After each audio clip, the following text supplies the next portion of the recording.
Admiral Kate Morrison stood on the bridge of the EDS Guardian, watching the massive alien ships hover above Earth like dark clouds. 3 months had passed since first contact, and the negotiations were going nowhere. The Zoraxian Empire wanted complete surrender. Humanity wanted peace with dignity. Admiral, we're receiving another transmission from the Zoraxian flagship. Communications Officer Pete Davis reported from his station. Kate nodded. Put it through. The holographic display flickered to life, showing the tall reptilian form of General Vex. His scaled face showed no emotion as he spoke in his mechanical translator voice. Admiral Morrison, my patience grows thin. Your species must submit to Imperial rule or face the consequences. Kate kept her expression calm.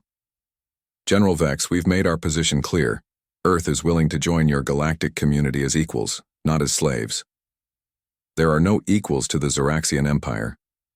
We have ruled this galaxy for 3,000 years. Your small world means nothing. Then why do you want it so badly? The alien's eyes narrowed. Your defenses impressed us. Your weapons show potential. But potential can be dangerous if not controlled. Kate had heard this before. 3 months ago, when the first Zoraxian scout ships arrived, humanity had been forced to show their military strength. Earth's defense grid and fleet had surprised the aliens. Now they saw humans as a threat that needed to be crushed or controlled. We don't want war, General, but we won't be your slaves either. Then you choose destruction. The transmission ended, abruptly. Kate turned to her crew. The bridge was quiet except for the hum of machinery. Get me a secure line to Earth Command, she ordered. While waiting for the connection, Kate thought about her sister Amy. She lived on New Geneva Colony with her husband and 2 young children. It was supposed to be one of the safest places in human space, far from the main shipping lanes and military installations. Amy had moved there after her husband got a job with the terraforming project. Admiral, Earth Command is on the line. President Maria Santos appeared on the screen. Her face looked tired. The negotiations had been wearing on everyone. Kate, any progress? None. They want total surrender or they'll attack. Their own laws forbid attacking civilian targets. Every species in the galaxy knows this. It's the one rule the Empire has, never broken. Maybe that's about to change. President Santos frowned. You think they'd really do it? I think they're desperate. We're the first species in centuries to say no to them. Keep trying. Maybe we can find some middle ground. Kate doubted it, but she nodded. Yes, ma'am. Meanwhile, at the New Geneva Research Station, Dr. Lisa Grant was working late in her lab. She'd been studying samples of Zoraxian technology for weeks, trying to understand how their ships worked. Her mother had visited the colony last month and decided to stay.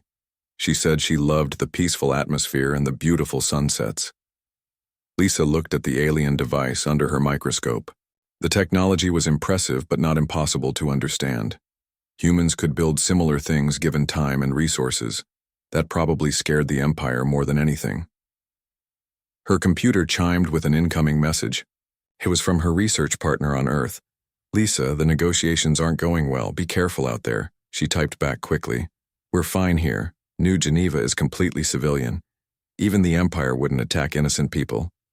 But as she sent the message, Lisa felt a chill. Something about General Vex's last transmission had seemed different. More angry. More desperate. Back on the Guardian, Kate was meeting with her senior officers. Commander Helen Brooks, Captain Susan Clark, and Captain Beth Rogers sat around the table in the briefing room. What's our assessment? Kate asked. Helen spoke first. Their fleet is powerful, but not invincible. We could hold them off for a while, maybe force a stalemate, but not forever, Susan added. They have reinforcements coming from across the galaxy. We'd be outnumbered eventually. Beth leaned forward. There's something else. Our intelligence suggests the Empire is facing internal problems. Some worlds are questioning their rule. A successful human resistance might inspire others. Kate considered this. So they need to make an example of us. Exactly. Show the galaxy what happens when you resist the Empire. Which means they might do something extreme. Kate said quietly. The room fell silent. Everyone understood what that could mean. 3 days later, Kate was reviewing defense plans when alarms began blaring throughout the ship.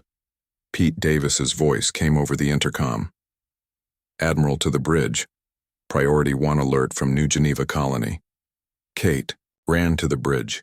The main screen showed a panicked transmission from the colony's communication center. A young man in civilian clothes was shouting over the sound of explosions.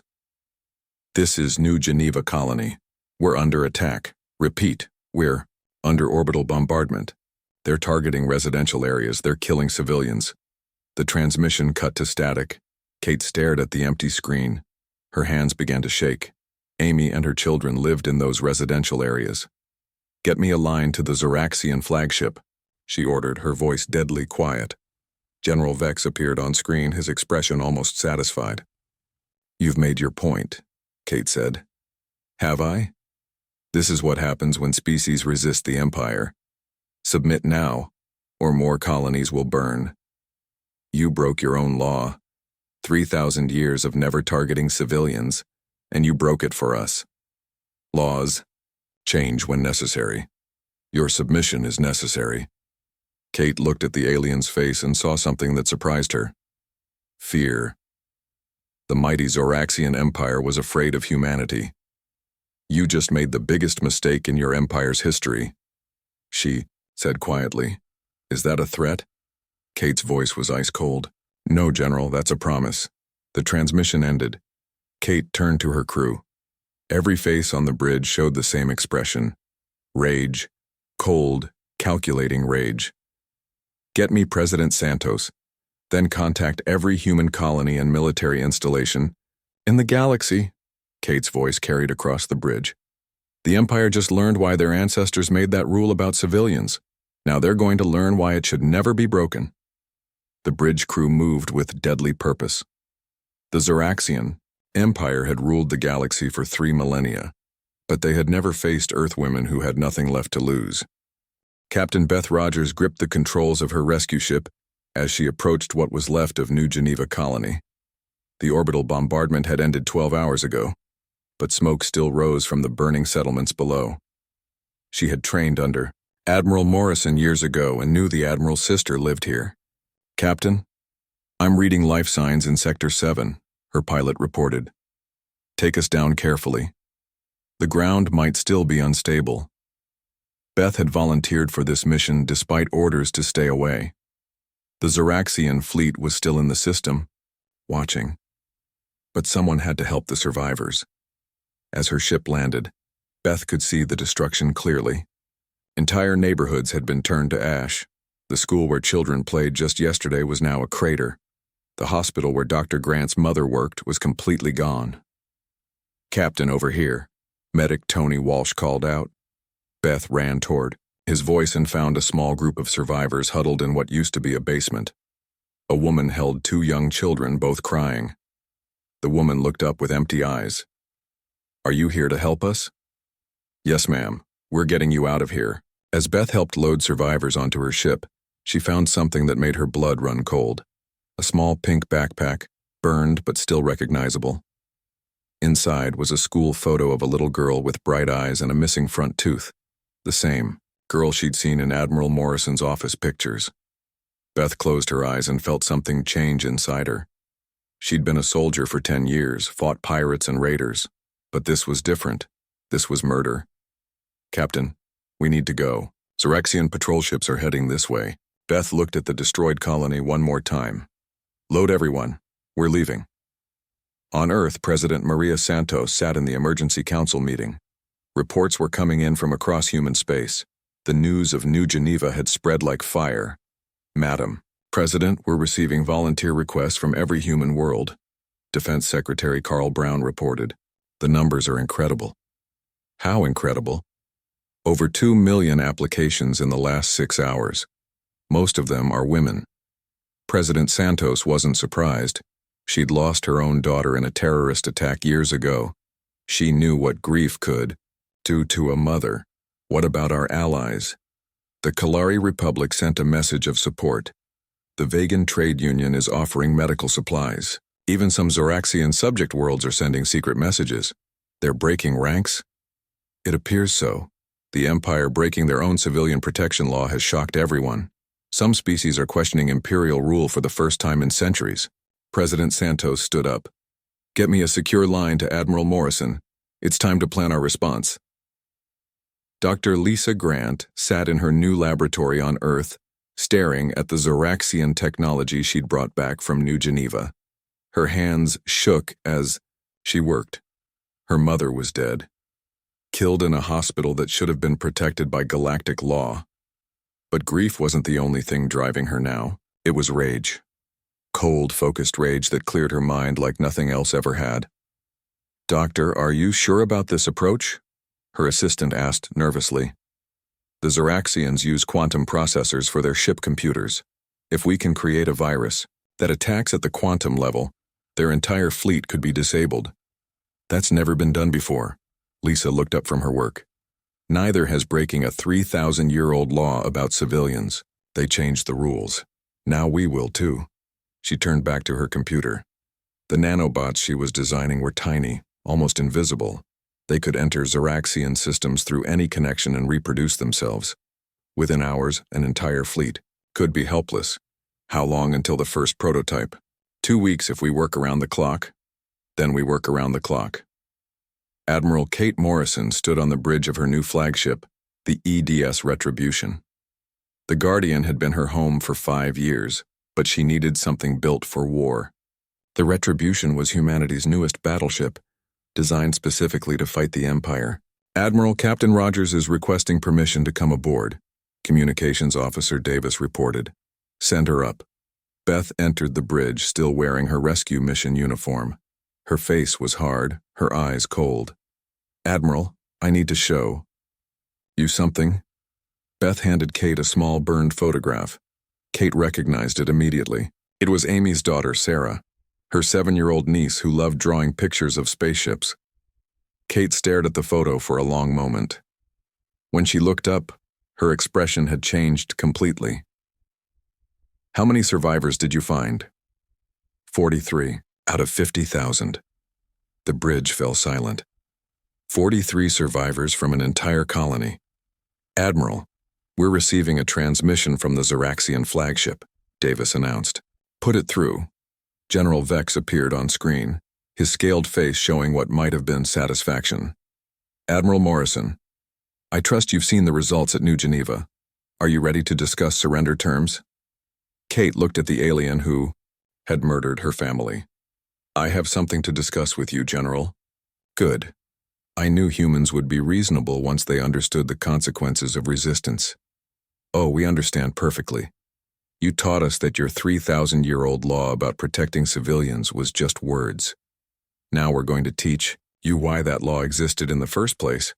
Vex's expression changed slightly. What do you mean? I mean that you've never fought a species that puts family above everything else.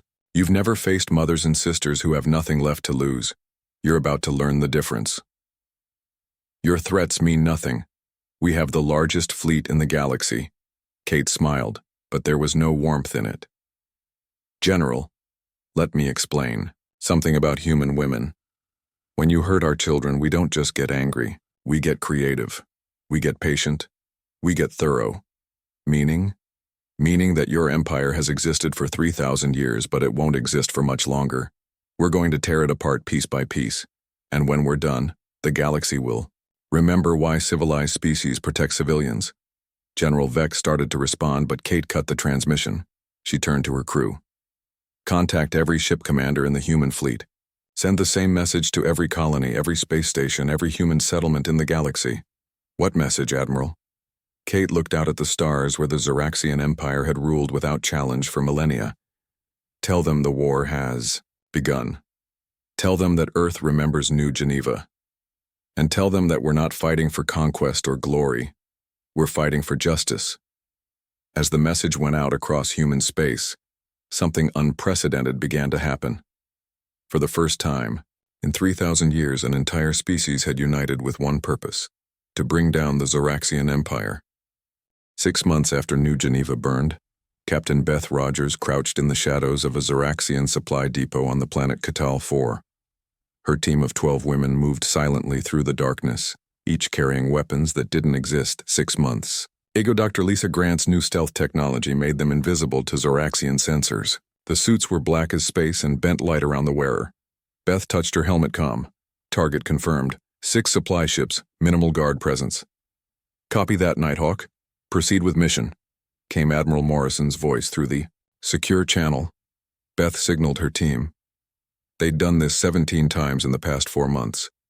Never the same way twice. Never against military targets first. Always hitting the Empire where it hurt most.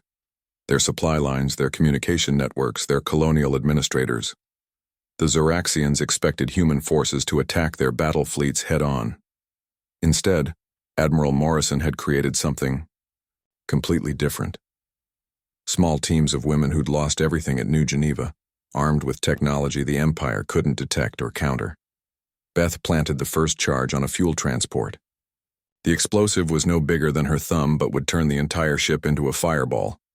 Across the depot, her team was doing the same to communications equipment, food supplies, and ammunition stores. Charges set. 60 seconds to extraction. Her team moved like ghosts toward their hidden ship.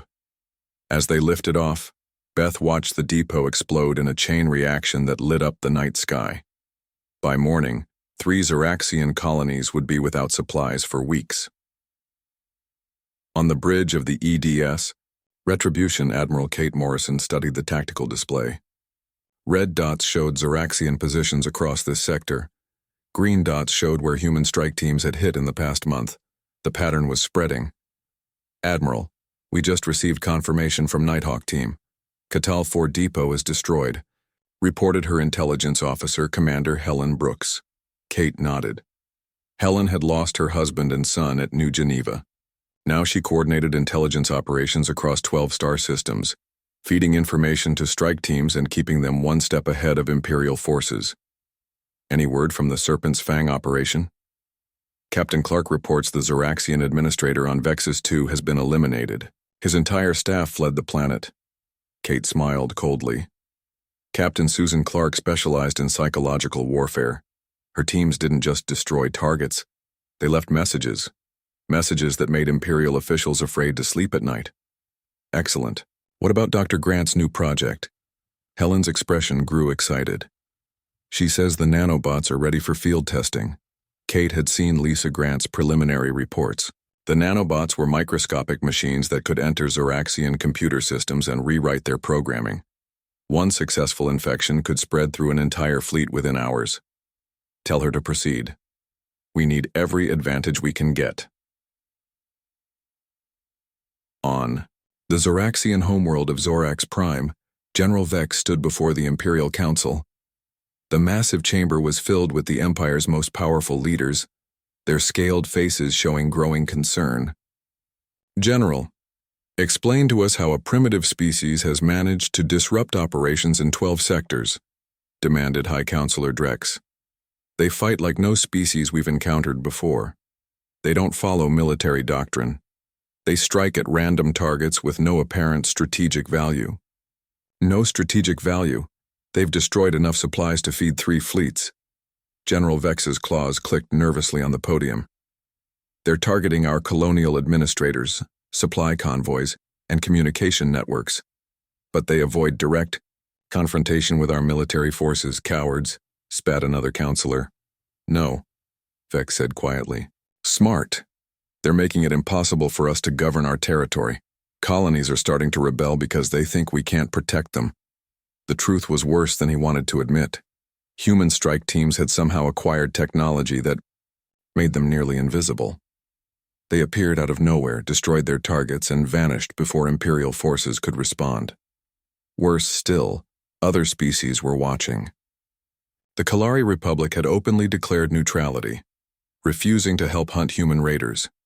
The Vegan Trade Union was secretly providing supplies to human colonies. Even some Zoraxian subject worlds were questioning why the Empire had broken their ancient law. What do you recommend? Asked High Counselor Drex. We need to end this quickly. Find their home bases and destroy them completely. You already tried that at New Geneva. That was different. This time we target every human world simultaneously. Leave no survivors. The council chamber fell silent. What General Vex proposed would be genocide on a scale the galaxy had never seen. Meanwhile, in her laboratory on Earth, Dr. Lisa Grant made final adjustments to a device no bigger than a grain of sand. The nanobot contained enough programming to infect and control an entire Zoraxian computer network. Her assistant, Dr. Mike Torres, watched nervously.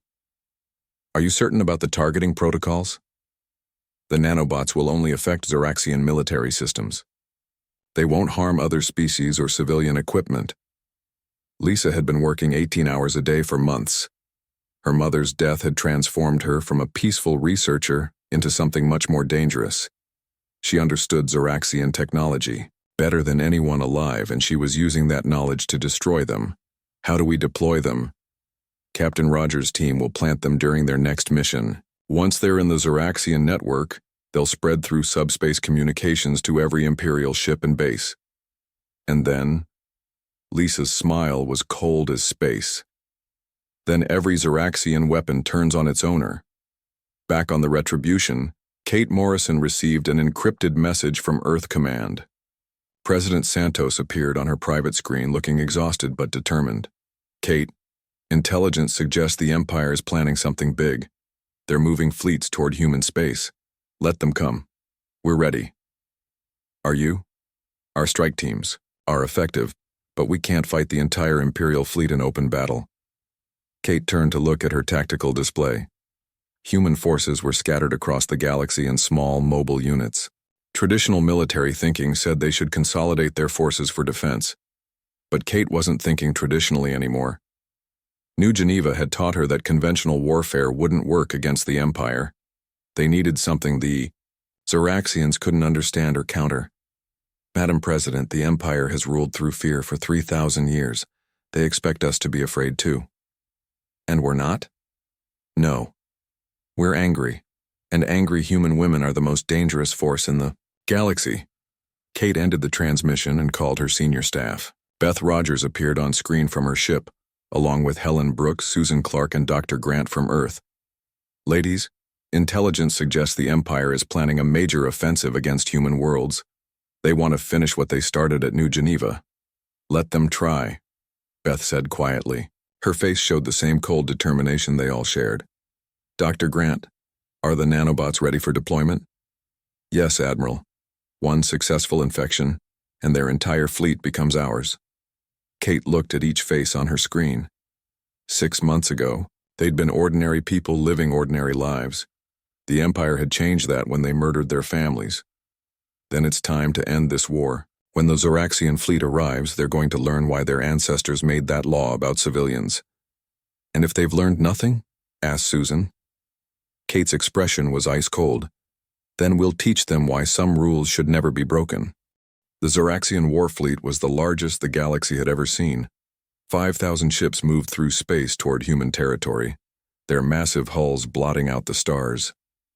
General Vex stood on the bridge of his flagship, the Eternal Dominion, watching the tactical display with satisfaction.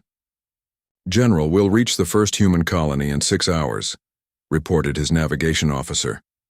Excellent. Signal all ships to prepare for total bombardment. No survivors this time. Vex had convinced the Imperial Council that complete extermination was the only solution. The humans had proven too dangerous to be allowed to exist. Every man, woman, and child would die. But as the fleet moved through space, something was happening that Vex didn't know about. In the deepest parts of each ship, microscopic nanobots were spreading through the computer systems. Dr. Lisa Grant's creation had been planted weeks ago by human strike teams, dormant until this moment. The nanobots moved through quantum processors, like a plague, rewriting code and changing targeting systems. Within minutes, every weapon on every ship had new instructions. On Earth, Admiral Kate Morrison stood in the war room watching the approaching fleet. President Santos was beside her, along with the entire military command staff. Everyone knew this was humanity's final test. Admiral, long-range sensors confirm 5,000 ships, reported Intelligence Chief Helen Brooks. Any word from our people inside their fleet? Captain Rogers confirms the nanobots are active. All ships are infected. Kate nodded.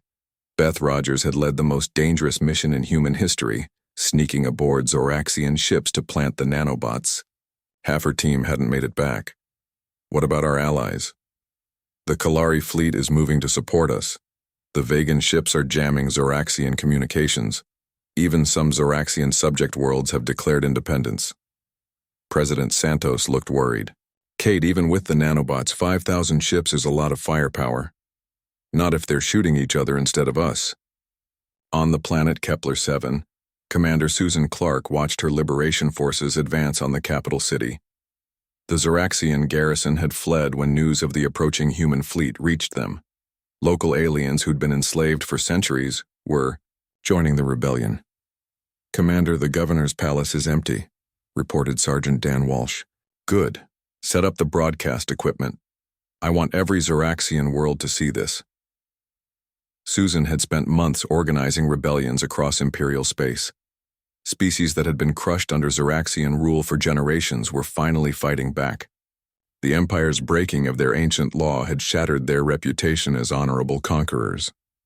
As Susan's forces took control of the planet, similar scenes were playing out on dozens of worlds. The Zoraxian Empire was crumbling from within. Back in space, General Vex noticed the first signs of trouble when his communications officer reported strange signals coming from the fleet. "General, ships are reporting computer malfunctions across all sectors." "What kind of malfunctions?" "Weapon systems are activating without orders. Some ships report their targeting computers are locked onto Imperial vessels." Vex felt ice in his veins. "Signal all ships to shut down weapon systems immediately." "Sir, they are not responding to shutdown commands." On the bridge of the EDS Retribution, Kate watched the Zoraxian fleet through long-range sensors. The massive formation was beginning to break apart as ships started firing on each other. "Dr. Grant, are you seeing this?" Lisa Grant's voice came through the comm with barely controlled excitement. "The nanobots are working perfectly. Their own weapons are targeting Imperial ships based on threat assessment protocols I programmed." "Meaning?" "Meaning the bigger and more heavily armed a Zoraxian ship is, the more likely it is to be targeted by other Zoraxian ships." Kate smiled, for the first time in months. "So their most powerful vessels will be destroyed first?" "Exactly." The Zoraxian fleet was tearing itself apart. Massive dreadnoughts fired their main guns at other Imperial ships. Fighter squadrons attacked their own carriers. The most devastating weapons in the galaxy were being turned against their creators.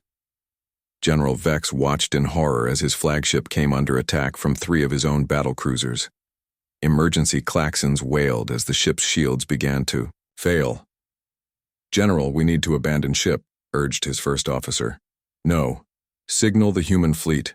Request immediate surrender negotiations." "Sir?" "Do it now before our entire fleet destroys itself." Admiral Morrison received the surrender request while watching the Zoraxian ships continue their self-destruction. More than half the Imperial fleet was already gone, turned to wreckage by their own weapons. "Admiral, General Vex is requesting immediate ceasefire," reported Communications Officer Davis. "Put him through."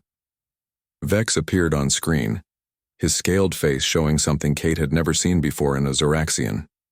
Fear. "Admiral Morrison, I'm prepared to discuss surrender terms. I don't negotiate with child killers. Please, our fleet is destroying itself. Call off your weapon." Kate's voice was ice cold. "This is what happens when you break the rules, General. Your own technology is being used against you, just like you used yours against innocent civilians. We can make reparations for New Geneva." "Reparations?" Kate's laugh was harsh. "You murdered 50,000 innocent people, including children. You think money can fix that? What do you want?" Kate looked at the tactical display showing Zoraxian ships still firing on each other. "I want you to understand something, General. Human women don't forgive. We don't forget. And we don't stop until justice is served." "Then what are your terms?" "Complete and immediate withdrawal from all non-Zoraxian worlds, release of all enslaved species, dismantling of your war fleet. And you personally will stand trial for war crimes." "Impossible. The Council will never agree." "Then your fleet will continue destroying itself, until nothing is left. As if to emphasize her point, another Zoraxian battleship exploded on the tactical display. General Vex looked around his bridge as more explosions shook his flagship. His communications officer reported that over 3,000 ships had already been destroyed by their own weapons. "The Council," he said quietly. "Let me contact the Council." "You have 1 hour," Kate replied. "After that, I activate the second phase of Dr. Grant's program." "Second phase?" Kate's smile was terrifying. "The nanobots haven't just taken control of your weapons, General. They've also infected your planetary defense networks, your space stations, your industrial facilities.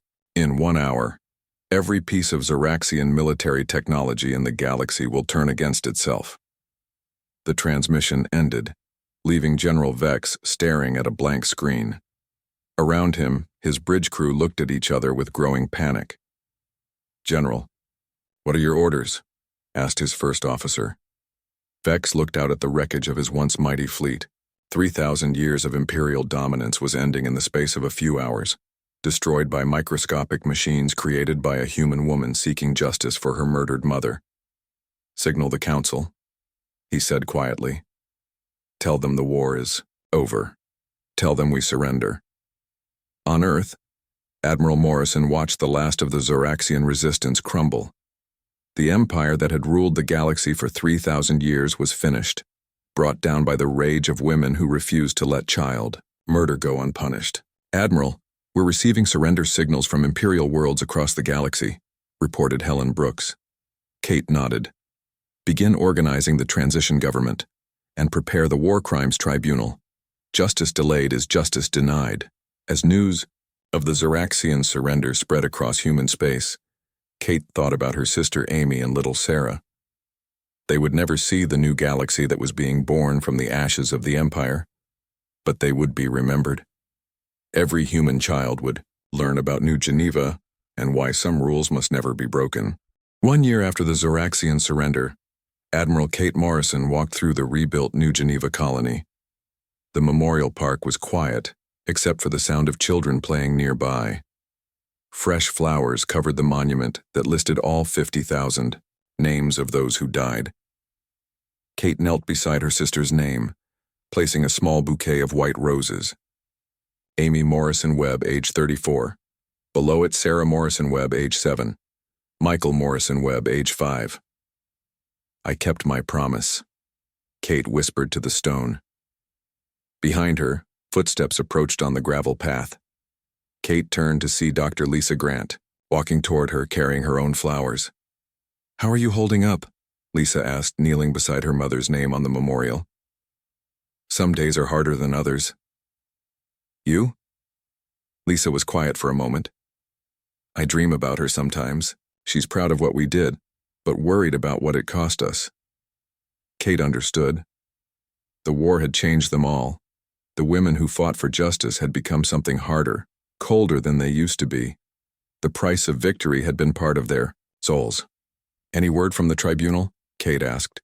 "General Vex was sentenced to life imprisonment yesterday. The council members who approved New Geneva got the same." Kate nodded. The war crimes trials had lasted 6 months. Every Zoraxian leader involved in breaking the civilian protection law had faced justice. It wouldn't bring back the dead, but it sent a message to the galaxy. They walked together toward the new town center. New Geneva had been rebuilt bigger and better than before, with schools and hospitals that could serve the entire sector. But the memorial park remained at its heart, ensuring no one would forget.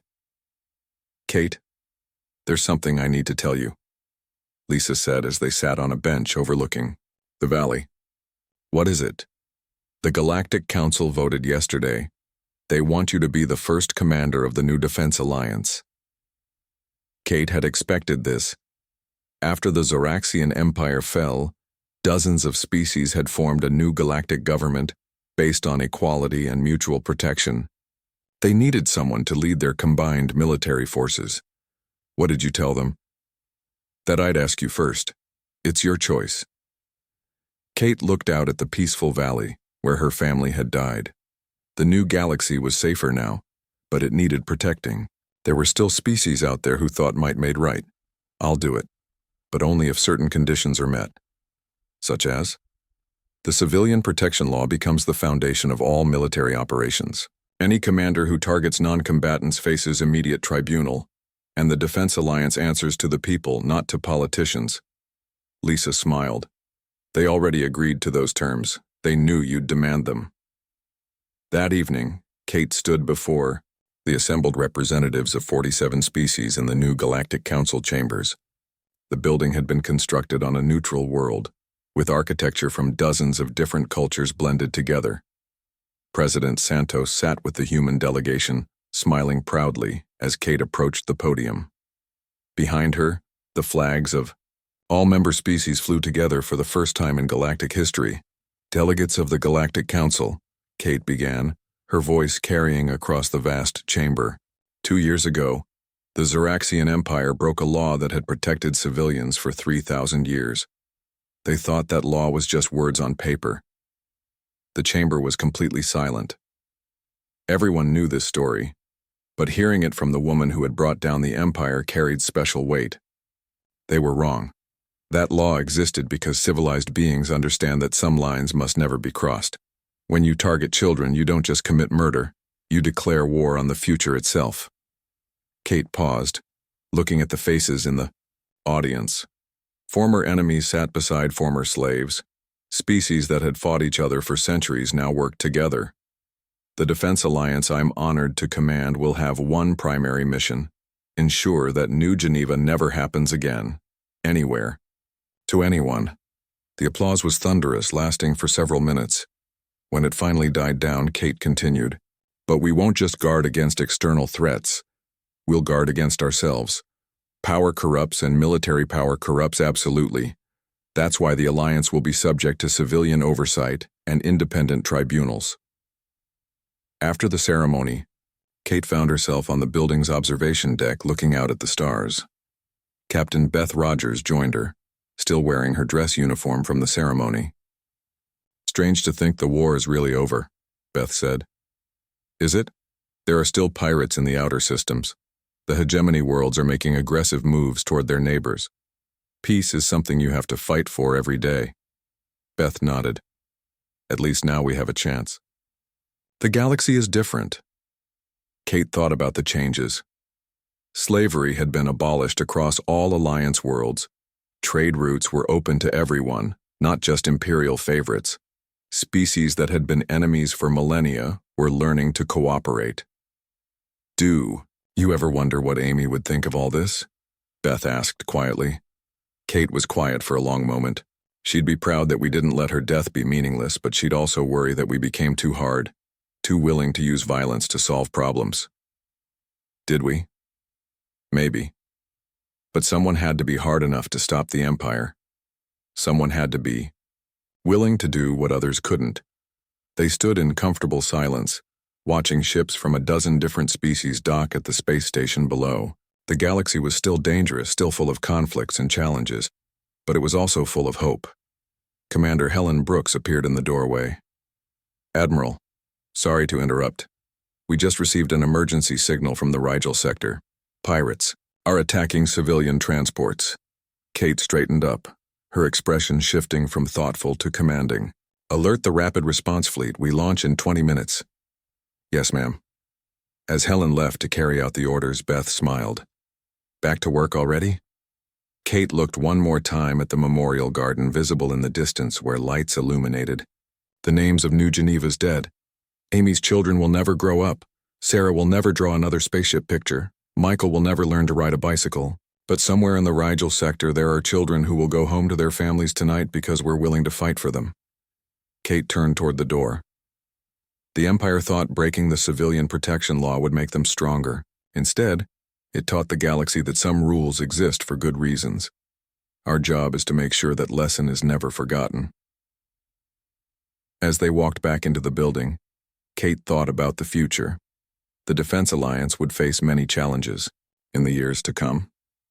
There would be new threats, new enemies, new tests of their principles, but the women of Earth had proven something important to the galaxy. When you hurt their families, they don't just get angry, they get organized, they get creative, they get justice. and they never, ever forget. The memorial garden on New Geneva would stand forever, its simple inscription visible to all who passed. They broke the rule. We broke their empire. In memory of those who died and in promise to those who live, Earth remembers. The galaxy was safer now, and it would remain so as long as there were people willing to fight for those who couldn't fight for themselves.